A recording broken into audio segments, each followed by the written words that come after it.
Falling out of love. Mga sinyalis na nababawasan ang love mo sa kanya.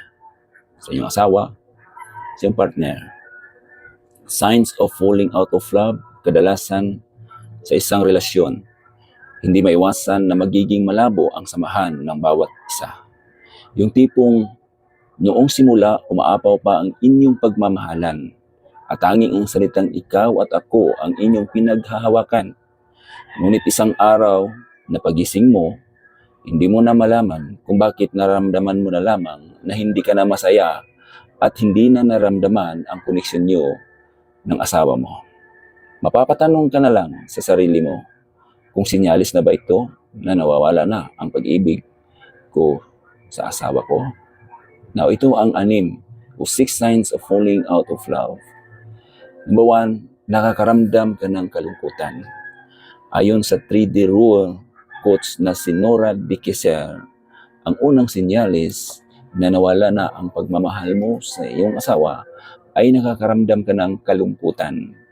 Love eventually turns into a true partnership between best friends that are also attracted to each other. Sabihin na lang natin na sa likod ng pag-uumapaw na pinakitang pagmamahal sa iyo ng asawa at mga anak mo, nakakaramdam ka pa rin ng kakulangan at kalungkutan. Ito ay isang senyales na may namumuong problema sa iyong relasyon o sa iyong sarili mismo. O kaya naman ay paunti-unti nang nawawala ang pagmamahal mo o ang pagmamahal ng iyong nabuo sa iyong asawa. Number 2, na-attract ka sa iba. Hindi naman masama na ma-appreciate ang anyo ng isang tao. No? Hindi naman masama yon na maka-appreciate ka ng isang tao. Dahil likas na sa atin ang purihin ng isang kaibigan. Ngunit, nagiging iba at masama na lamang ito kapag lumalalim ang pagtingin mo sa isang tao. Parang dati lang ang mga mata at atensyon mo lang ay para sa asawa mo. Siya ang pinakagwapo at pinakamaganda para sa iyo. Hindi ka nagsasawang titigan ang kanyang mga mukha at ramdam na ramdam mo ang pagmamahal mo sa kanya.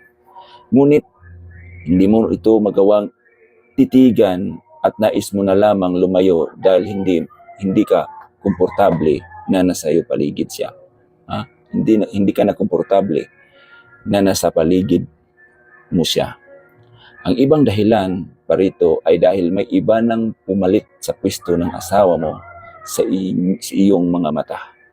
Nagsisimula ito kapag nakaramdam ka ng kakaiba sa isang tao. Katulad na naging masaya ka kapag nakikita mo siya.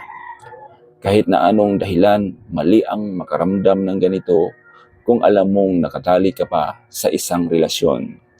Number 3, hindi mo na nakikita ang future sa asawa mo. Isang indikasyon na nawawala na ang pagmamahal mo sa iyong asawa kung ang dating mga pangarap mo para sa isa't isa ay ngayon ay tila isang malabong litrato na lamang.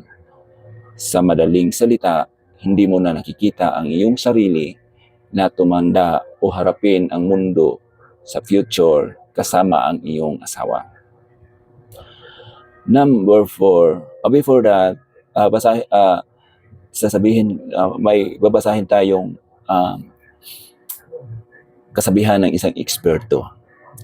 Ito ang sabi niya, a hug element of relationships is hope and excitement for the future.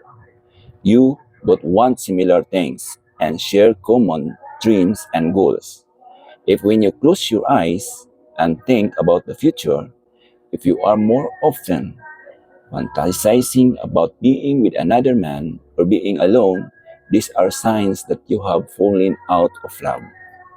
Kung sakaling nakakaramdam ka na nawawala ito, huwag itong baliwalain dahil ito ay isang seryosong bagay na maaaring tuluyang makasira ng inyong relasyon. Number 4, iniisip mo ng hiwalayan o iniisip mo ng humiwalay.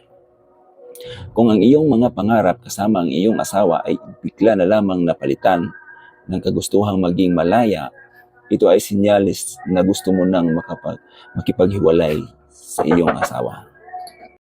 Number 5, nawawala ang respeto. Ang mga katangian ng isang healthy relationship ay kung ang dalawang nagmamahalan ay may respeto at pag-unawa sa bawat isa. Ito ang sikretong sangkap kung bakit nagtatagal ang isang relasyon. Ngunit kung ang isang respeto at pag-unawang binibigay mo sa iyong asawa ay biglang nawala, dito na nagsisimula ang naturang problema.